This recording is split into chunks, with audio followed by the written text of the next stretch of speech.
Hi friends, welcome to our channel. இன்றைக்கி என்ன topic பார்க்க போகிறோம் அப்படின்னா, இந்திய அரசியலமைப்பில் பார்ட் 3 தான் பார்க்க போகிறோம். ஆல்ரெடி பார்ட் 1, பார்ட் 2க்கான ஆர்டிகல்ஸ் வந்துட்டு பார்த்தாச்சு. இன்றைக்கி பார்ட் 3க்கான ஆர்டிகல்ஸ் தான் பார்க்க போகிறோம். பகுதி 3 அப்படின்றது வந்து அடிப்படை உரிமைகள் பற்றியது. ஆர்டிகல் 12லேருந்து 35 வரைக்கும் இருக்குது. அதாவது ஃபண்டமெண்டல் ரைட்ஸ்.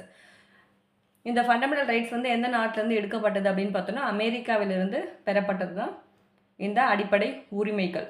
அடிப்படை உரிமைகள் வந்துட்டு ஃபர்ஸ்ட்டு வந்து பார்த்தோன்னா 7 உரிமைகள் இருந்துச்சு. இப்போ பார்த்தோம் அப்படின்னா 6 உரிமைகள் தான் இருக்குது. ஓகேவா? அந்த ஒரு உரிமை வந்து நீக்கப்பட்டது. என்னன்னு பார்த்தோன்னா சொத்துரிமை. இந்த ப்ராப்பர்ட்டி வந்து எடுத்துட்டாங்க, நீக்கிட்டாங்க. என்ன சட்ட திருத்தம்னு பார்த்தோன்னா 44வது சட்ட திருத்தம் 1978 நீக்கப்பட்டு இப்போ எங்கே வச்சுருக்காங்க அப்படின்னா பகுதி 12 300 ஏவின் கீழ் சட்ட உரிமையாக வைக்கப்பட்டது. பகுதி 12ல் ஆர்டிகல் பார்த்தோன்னா 300 ஏ அது கீழே சாதாரண ஒரு சட்ட உரிமையாக இப்போ இருக்குது. முன்ன வந்து அடிப்படை உரிமையாக இருந்துச்சு சொத்துரிமை. இப்போ வந்து சாதாரண உரிமையாக மாற்றிட்டாங்க. ஓகேங்களா?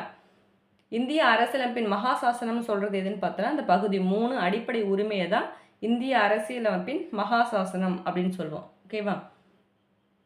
அப்போ இப்போ இருக்க 6 உரிமைகள் என்ன அப்படின்னு பார்க்கலாம். ஒன்று பார்த்தோம் அப்படின்னா சமத்துவ உரிமை, ஆர்டிகல் 14லிருந்து 18. செகண்டு சுதந்திர உரிமை, ஆர்டிகல் 19 முதல் 22 வரை. மூணாவது உரிமை சுரண்டலுக்கு எதிரான உரிமை, ஆர்டிகல் 23, 24. நாலாவது உரிமை சமய சுதந்திர உரிமை, ஆர்டிகல் 25 முதல் 28 வரை. ஐந்தாவது உரிமை கல்வி மற்றும் கலாச்சார உரிமை, ஆர்டிகல் 29 முதல் 30 வரை. ஆறாவது உரிமை அரசியலமைப்புக்கு தீர்வு காணும் உரிமை, ஆர்டிகல் 32. ஓகேங்களா? இப்போ வந்து ஆர்டிகல், அதாவது ஃபண்டமெண்டல் ரைட்ஸோட ஆர்டிகல் பார்த்தோன்னா 12லேருந்து 35 வரைக்கும் பார்த்தோம் இல்லையா? இப்போ 1 by 1 பார்க்கலாம். ஆர்டிகல் 12 அப்படின்றது அரசு என்பதை விளக்குகிறது. அதாவது டெஃபினேஷன் ஆஃப் ஸ்டேட்ஸ். அரசுனா என்னன்னு சொல்கிறது தான் பார்த்தோன்னா ஆர்டிகல் 12. அடுத்த ஆர்டிகல் 13 அடிப்படை உரிமைகள் பாதிக்கப்படும் வகையில் சட்டம் இயற்றினால் அதனை விசாரிக்கிறதுக்கு உச்சநீதிமன்றத்துக்கு அதிகாரம் உள்ளது அப்படின்னு சொல்கிறது ஆர்டிகல் 13. நம்மளோட அடிப்படை உரிமையை பாதிக்கிற மாதிரி ஏதோ ஒரு சட்டம் இயற்றினாங்க அப்படின்னா கண்டிப்பாக சுப்ரீம் கோர்ட் வந்து கொஷின் ரைஸ் பண்ணலாம். ஓகேவா? அந்த விசாரிக்கிற அதிகாரம் வந்து யாருக்கு இருக்குது அப்படின்னா சுப்ரீம் கோர்ட்டுக்கு இருக்குது. நெக்ஸ்ட் வந்து இப்போ பார்க்கலாம் 14 to 18 சமத்துவ உரிமை பார்த்தோம் இல்லையா? 14 to 18. ஆர்டிகல் 14 என்பது சட்டத்தின் முன் அனைவரும் சமம். சட்டத்துக்கு முன்னாடி வந்துட்டு எல்லாருமே சமம் தான். நீ வேற நான் வேற அந்த மாதிரி எதுவுமே கிடையாது. ஓகேவா? அடுத்த ஆர்டிகல் 15 மதம், இனம், சாதி, பாலினம் மற்றும் பிறப்பிடம் இவற்றின் அடிப்படையில் பாகுபாடுபடுத்துவதை தடை செய்தல். இந்த மாதிரி நம்ம எந்த ஒரு பாகுபாடுமே பார்க்கக்கூடாது அப்படின்றது தான் வந்துட்டு ஆர்டிகல் 15. ஆர்டிகல் 16 பொது வேலை வாய்ப்புகளில் சம வாய்ப்பு அளித்தல், ஆர்டிகல் 16.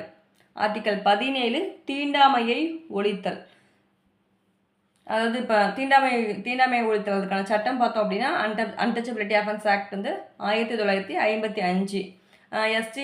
எஸ்சி வன்கொடுமை சட்டம் பார்த்தோம்னா 1989. ஆர்டிகல் 18 இராணுவ மற்றும் கல்விசார் பட்டங்களை தவிர மற்ற பட்டங்களை நீக்குதல், அபாலிஷன் ஆஃப் டைட்டில்ஸ் வந்து பார்த்தோம்னா ஆர்டிகல் 18. அடுத்து பாருங்கள் சுதந்திர உரிமை. சுதந்திர உரிமை வந்து 19லிருந்து 22 வரை. ஆர்டிகல் 19 பார்க்கலாம். பேச்சுரிமை, கருத்து தெரிவிக்கும் உரிமை, அமைதியான முறையில் கூட்டம் கூடுவதற்கான உரிமை, சங்கங்கள் அமைப்புகள் தொடங்க உரிமை, இந்திய நாட்டிற்குள் விரும்பிய இடத்தில் வசிக்கும் மற்றும் தொழில் செய்யும் உரிமை. இது எல்லாமே பார்த்தோம் அப்படின்னா ஆர்டிகல் 19ல் வந்துடும். இதுலேயும் பார்த்தீங்கன்னா ஆல்ரெடி 7 உரிமை இருந்தது, இப்போ 6 தான் இருக்குது. அந்த 7ல் ஒன்று வந்துட்டு இதுலேயும் அந்த சொத்துரிமை வரும். அது அந்த ப்ராப்பர்ட்டியை இதுலேயும் நீக்கியாச்சு. ஓகேங்களா? ஆர்டிகல் 20 குற்றஞ்சாட்டப்பட்ட நபர்களுக்கான உரிமை மற்றும் தண்டனைகளிலிருந்து பாதுகாப்பு பெறும் உரிமை. அதாவது ஒரே குற்றத்துக்காக 2 தண்டனைலாம் வந்து செலுத்த முடியாது, அவங்க தப்பு செஞ்சுட்டாங்க அப்படின்றதுக்காகலாம். ஓகேவா? அது மாதிரி அந்த குற்றம் சாட்டப்பட்ட நபர்களுக்கான அந்த பாதுகாப்பான உரிமை வந்து ஆர்டிகல் 20 சொல்கிறாங்க. ஆர்டிகல் 21 வாழ்க்கை மற்றும் தனிப்பட்ட சுதந்திரத்திற்கு பாதுகாப்பு பெறும் உரிமை. தனிமனித சுதந்திரம் வந்து ஆர்டிகல் 21. ஒவ்வொரு தனி மனிதருக்குமே ஒரு சுதந்திரம் கண்டிப்பாக இருக்குது அப்படின்றது ஆர்டிகல் 21. ஆர்டிகல் 21A வந்து தொடக்க கல்வி பெறும் உரிமை. இது வந்து பார்த்தோன்னா 86வது சட்ட திருத்தம் 2002 மூலமாக தான் இது சேர்க்கப்பட்டுச்சு. அதாவது 6லிருந்து 14 வயசு உள்ள குழந்தைங்களுக்கு வந்துட்டு கட்டாயமாக கல்வி வந்து கொடுக்கணும் அரசு அப்படின்றது தான் வந்துட்டு ஆர்டிகல் 21ன்றது ஏ. ஆர்டிகல் 22 சில வழக்குகளில் கைது செய்து தடுப்பு காவலில் வைப்பதற்கு எதிரான பாதுகாப்பான உரிமை. அதாவது இப்போ நம்ம வந்து ஒருத்தவங்க கைது பண்ண வராங்க அப்படின்னா நம்ம வந்து அப்படியே போகணும் அப்படின்னு அவசியம் கிடையாது. எதுக்காக பண்ணுறீங்க என்ன அப்படின்னு நம்ம வந்து கொஷின் கேட்கலாம். அதுக்கான உரிமை வந்துட்டு ஆர்டிகல் 22. அடுத்து சுரண்டலுக்கு எதிரான உரிமை 23, 24. ஆர்டிகல் 23ன்றது கட்டாய வேலை, கொத்தடிமை முறை மற்றும் மனிதத்தன்மையற்ற வியாபாரத்தை தடுத்தல். கொத்தடிமை சிம்பிளாக ஞாபகம் கொத்தடிமை, அதாவது மனுஷனுக்கு வந்துட்டு ரொம்ப கட்டாய வேலை, அதிகமாக வேலை வாங்குறது அந்த மாதிரிலாம் வந்துட்டு ஒரு கட்டாயப்படுத்தி ஒரு தொழிலில் வந்து ஈடுபட சொல்கிறது, இதெல்லாம் வந்து ரொம்ப தப்பு. இது வந்து ஆர்டிகல் 23ல் வருது. ஆர்டிகல் 24 பார்த்தோம்னா குழந்தை தொழிலாளர். 23னா கொத்தடிமை ஞாபகம் வச்சுக்கோங்க. 24 அப்படின்னா குழந்தை தொழிலாளர் ஞாபகம் வச்சுக்கலாம். தொழிற்சாலைகள் மற்றும் ஆபத்தான இடங்களில் குழந்தை தொழிலாளர் முறையை தடுத்தல். குழந்தை தொழிலாளர் வந்துட்டு இருக்கக்கூடாது அப்படின்னு சொல்கிறது ஆர்டிகல் 24. நெக்ஸ்ட்டு சமய சார்பு உரிமை 25 முதல் 28 வரைக்கும் இருக்கும். ஆர்டிகல் 25 பார்த்தோம் அப்படின்னா எந்த ஒரு சமயத்தினை ஏற்கவும் பின்பற்றவும் பரப்பவும் உரிமை வந்து பார்த்தோன்னா ஆர்டிகல் 25. நம்ம வந்து ஒரு சமய சார்பற்ற நாடு தானே இந்தியா. நம்ம இந்த சமயம் தான் இருக்கணும் அந்த சமயம் தான் இருக்கணும் அப்படிலாம் கிடையாது. எந்த சமயத்தை வேணாலும் நீங்கள் ஏற்கலாம், எதை வேணாலும் பின்பற்றலாம். அதற்கான சுதந்திரம் அந்த சுதந்திரம் வந்து நமக்கு இருக்குது.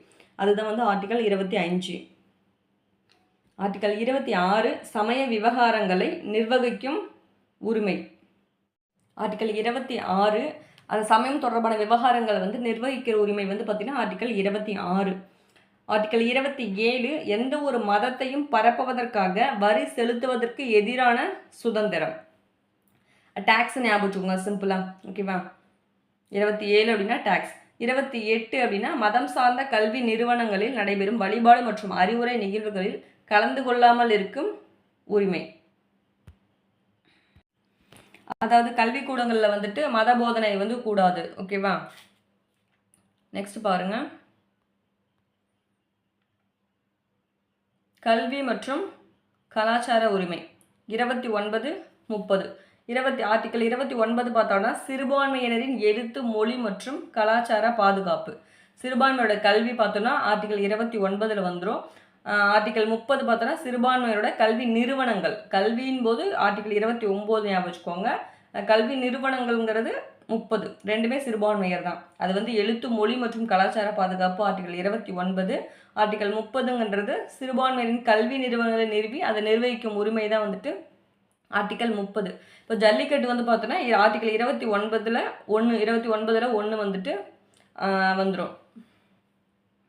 நெக்ஸ்ட் பார்த்தோன்னா ஆர்டிகல் 31 இருக்கு இல்லையா. 31 பார்த்தோன்னா ப்ராப்பர்ட்டி, அதாவது சொத்துரிமை வந்து நீக்கப்பட்டு சாதாரண உரிமையாக வந்துட்டு பகுதி 12 307 வந்துட்டு எடுத்தாச்சு. அப்போ வந்து மீதி இருக்கிறது ஆர்டிகல் 32 மட்டும்தான். அரசியலமைப்புக்கு உட்பட்டு தீர்வு காணும் உரிமை. தனிப்பட்டவரின் அடிப்படை உரிமைகள் பாதிக்கப்படும் பொழுது நீதிமன்றத்தை அணுகி உரிமை பெறலாம், ஓகேவா. நமக்கான ஏதோ ஒரு அடிப்படை உரிமை வந்து பாதிக்கப்படுற மாதிரி ஏதோ நிகழ்வு நடக்குது அப்படின்னா நம்ம வந்து சுப்ரீம் கோர்ட்டை அணுகி என்ன பண்ணலாம், கண்டிப்பாக நமக்கான உரிமையை பெறலாம். இந்த இந்த கான்செப்ட் வந்து எங்கேருந்து எடுத்தாங்க அப்படின்னா இங்கிலாந்து. அதாவது இது வந்து ஒரு 5 ரிட்ஸ் இருக்கும்.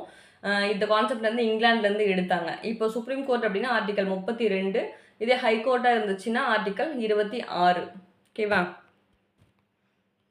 Okay, thank you friends. வீடியோ பிடிச்சிருந்துச்சு அப்படின்னா லைக் பண்ணுங்கள், ஷேர் பண்ணுங்கள்.